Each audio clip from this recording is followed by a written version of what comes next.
শশী: কালী তপস্বী ঠাকুরের কাছে বলেছিলেন, কি হবে আনন্দ? ভিলদের তো আনন্দ আছে, অসভ্য, হো হো নাচছে গাইছে।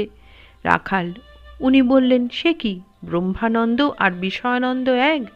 জীবেরা বিষয়ানন্দ নিয়ে আছে, বিষয়াসক্তি সব না গেলে ব্রহ্মানন্দ হয় না। একদিকে টাকার আনন্দ, একদিকে ঈশ্বরকে পেয়ে আনন্দ, এই দুই কখনো সমান হতে পারে? ঋষিরা এ ব্রহ্মানন্দ ভোগ করেছিলেন। মাস্টার: কালী এখন বুদ্ধদেবকে চিন্তা করেন কি না, তাই সব আনন্দের পারের কথা বলছেন। রাখাল: তার কাছেও বুদ্ধদেবের কথা তুলেছিল। পরমহংসদেব বললেন, বুদ্ধদেব অবতার, তাঁর সঙ্গে কি ধরা, বড় ঘরের বড় কথা। কালী বলেছিল, তাঁর শক্তি তো সব, সেই শক্তিতেই ঈশ্বরের আনন্দ, আর সেই শক্তির তো বিষয়ানন্দ হয়। মাস্টার: ইনি কি বললেন?